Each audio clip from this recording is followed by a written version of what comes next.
Vargas-Mares, which is one of our GAs, and she's going to be doing a little presentation for you. And GA is a graduate assistant, so that means she's getting her master's, the bachelor's. First you get a bachelor's, then you get a master's. So right now she's getting her master's, and she's working kind of like as an intern for the center. Okay. Good morning. How is everyone? Good. Good. All right. So I understand there's 3 classes here from Donner Springs. Let's see. Where's labor's class? All right. Okay. And Negalment. And last one. Hopefully I'm saying this right. Tim. Good. All right. Okay. I want to hear a shout out though. A little bit louder. We got to get this room going. A little bit more energy. So labor. Where are you guys at? All right. Negalment. Let's try that again. One more time. Negalment. Okay. We'll try it again. And then them. Yeah. Very cool. So what I'm here to talk to you about is, well, primarily we want to motivate all of you to dream big and go to college. But I'm going to be talking to you about your journey and your choices, the choices that each of you have every day in your life to make that dream a reality, all right? First off, I'm going to start with a little bit of background so you know who I am. I know Adeseli gave her background. I was born in California, grew up all over California. Any Californians here? You? And my mother, she was born in Ecuador, which is a tiny country in this continent. Who knows what continent that is from your world history classes or social studies? Yes, back there. South America. Very good. South America. So she grew up in this tiny little country in South America. It's called Ecuador. And my dad, he's Mexican American, so I have that flag up there. I grew up in a traditional Latino, very hardworking family.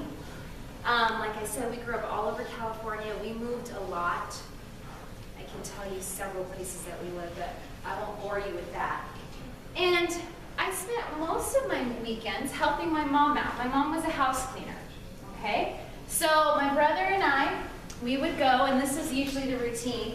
My brother would vacuum. I was in charge of the bathrooms. And my mom would do the kitchens, and that's kind of how we would attack it. That's how we spent our weekends. Another part of me growing up was, you know, we got our clothes at the thrift store. All right? That was really embarrassing for me at your age. Some of you were kind of like, oh, not the thrift store. What's up with that song they just came out with? Yeah. When I heard that, I'm like, yes, they're finally singing about something that happens, right? Stores that a lot of people go to. I had a lot of shame in that. I remember one day I was in Goodwill, as a matter of fact, in Fresno, California, and I saw one of my classmates at Goodwill.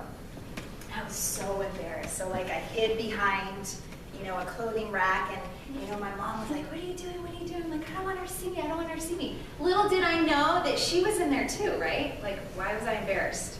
I don't know. Anyway, so I grew up with that type of background. Eventually, I had to start thinking about, well, what do I want to do when I grow up? Do I want to keep cleaning houses like my mom? Do I want to work a lot of hours, super hard? Do I want to keep going to the thrift store? Which actually I still do, but anyways, that's another story. So what do I want out of my life? And this is where you guys are at right now. Like, what do you want out of your lives? Which way do you want to go? Here's a picture of 2 paths. And right now, you're right at the center, starting to choose, right? You're going to be off to middle school next year, and then from there, it's high school. So you're really at a very important part in your life where you hold all that power and you hold the choices to decide which route you want to go. Well, when I was about in 7th grade, so a year older than you, I was watching television, I was watching this football game, and a prestigious university was playing. It's called USC. Has anyone heard of USC? Okay, a few of you, your hands up fast. What do you know about USC? Well, see South California. I'm kind of planning to go there when I get older. Awesome, awesome. It's in Southern California. Good. Anybody else? I heard some other people their hands up. What else do you know about SC?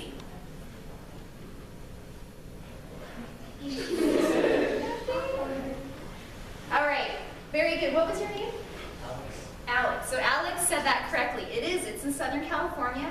It's in Los Angeles, right in the middle of Los Angeles. And as I was watching this football game with my brother, I loved how everyone was so involved in the school. They had a ton of school spirit. It was this huge Los Angeles Coliseum that they were playing in. And I said, I want to go there when I go to college. I'm going to go there. Now, I said that before I knew the actual facts about going there, right? But I said, you know what, there's something about that school. There's something about Los Angeles.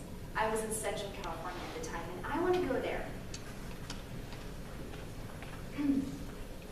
Well, little did I know that that school was very prestigious. And little did I know that when I was to apply for college, it would be $32,000 a year. A lot of money. I didn't know that. As I started discovering that it was that much money and that it was very prestigious, that was the first bump. Well, I had several before that, but that was one of the first major bumps in my journey. How am I going to go there? My parents don't make that much money. You know, how am I going to get there? I don't even live in Los Angeles. That means I have to move away from my family. How am I going to make that a reality? And if you guys, let me show you a little picture. So this is the team. Have you seen this emblem before? Okay, a few of you are shaking your heads. So this is SC, and I had to ask myself, how am I going to get here? Well, the first thing that I realized was that I had to work really hard. If I wanted to go to a college that was that much money and I couldn't pay for it, who needs to pay for it? School, someone else, right? Because I can't pay for that. So I decided, you know what, it's time to hit the books. I'm going to work hard. And the first lesson I learned is that it's going to take a lot of effort, right? A lot of effort, not just C's, you know. And if I did get a C, I knew that I had to retake the class the following year, right? But I really had to try for those A's. I really had to try super hard for those A's. I had to challenge myself. If I had questions in class, I had to ask those questions. If I didn't understand something, I had to stay after school so that my teachers could help me. I had to work that hard because I knew that if I didn't, my dream would not become a reality. So here's the next lesson that I learned throughout this. That some people, when I told them about this dream, kind of discouraged me. They said, oh, well, you know, maybe you should just go to one of the community colleges, which there's nothing wrong with that, or maybe you should just do something else, or why don't you go to this college, or, you know, you're really good at doing this, why don't you go to this vocational school? And the first lesson I learned was exactly what's up here. Some people will discourage you. Those are the haters, right? Yeah, we all have those in our lives. It's sad, we do, right? That's okay, it's not their fault. They've grown up with challenges, we don't have to listen to that. So I learned that I just need to ignore them. But the other beautiful thing is I learned a lot of people, some of my teachers, some of my counselors, my family members, some of my friends, they really encouraged me, okay? I hope, and I know that all of you have at least one person that does that for you, that encourages you, that tells you, you know what, you can do whatever you want in this life. You can dream big and go wherever you want and go to whatever college you want to attend. So I encourage you that these are the people you listen to. And what do you do with these haters up here? Ignore them, exactly. I had to do that. So eventually I did it. I got in. I went to SC. I had like 99% of it paid for. All right? I didn't have to, when I left, I just had to pay a tiny little loan back for, you know, some housing expenses, that sort of thing. But anyways, I made it in. I made it a reality. Here, I'm sharing with you a few pictures of some of my favorite moments at SC. One semester, I applied for a scholarship, which is free money, okay? And I was able to go to Spain, the whole thing paid for. It was my first time in my life since I had started babysitting in 5th grade that I only had to work 4 hours a week. I was so excited. That's it. 4 hours a week. I'm like, what am I going to do with all this time? So I traveled all around. I made some great friends. I studied there. It was an awesome, amazing time. Another thing I did was I was involved as a camp counselor for what's called Troy Camp, because I love children, and I knew that eventually I wanted to become a teacher. So those are some of the things I did. Another thing I learned in Spain, because I had all this extra time, right? I told you I was so excited I only worked 4 hours a week. It was great. I decided to start doing yoga. So I wanted to share with you one of the poses that I learned. I know you guys get a little antsy because you're 6th graders. So I'm going to have everyone stand up. You have your seats. Now you've been sitting on the bus. I don't stretch. Put your arms up. Stretch. All right, put them down. Okay. So what I'd like you to do, and counselors and teachers, you can join along as well. Let's come into tree pose. Tree pose is what's up there. All right? So come into tree pose. If you want, you can put your hands together. Okay, put that foot down. Switch. Do the other side. Okay, tree pose. Okay, now sit. I can do the other side. I've been doing this for a long time.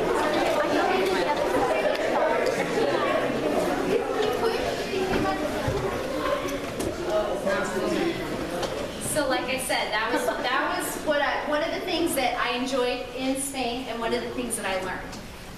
Tree pose, right? Now, what I'm going to tell you is that while I was learning yoga, I learned the other important ingredient in reaching your dreams, and that is to focus. Besides working hard, whatever your dream is, whether it is to become a doctor, to change the world in whatever way, to become an engineer, a teacher, a librarian, whatever it is, that you need to have focus. That you need to have that dream right here in your mind, and you can't lose sight of it. And that's what you learn from yoga. So now I'm going to ask you to, and please stay seated until I tell you to, I'm going to ask you to get into tree pose again, but this time, I want you to be focused, okay? Because the first time wasn't that great, right? Yeah, you guys can do better. You're 6th graders, okay? So, when I tell you to stand up, I'm going to have you stare at a little spot. There's some good little spots you can stare up there, or any spot on the wall. If you need to turn away from the person you're standing by because they're distracting you, then just turn this way or that way, whichever way you need to turn. And I want to see if it works out differently. We're going to start with our right leg lifted first. All right, so everyone stand up. Okay, focus as can be. Everyone pick their spots. Don't even do it yet. Don't even do it till. Don't look at me though, because I'm going to be moving. It has to be a fixed spot. All right, fixed spot on the wall. All right, good. Sometimes when we're focused, yeah, it's better if we stay quiet, right? And then I want you to lift your right leg up. Okay? Don't move your eyes from that spot. Keep staring at that spot. And then bring your foot down. Now we're going to try the left side. So shake it out a little bit. Stare at a spot on the wall.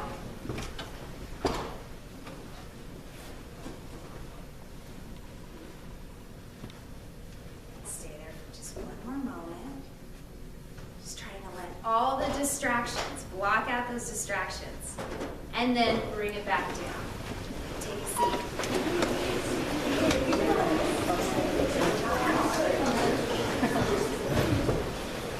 So,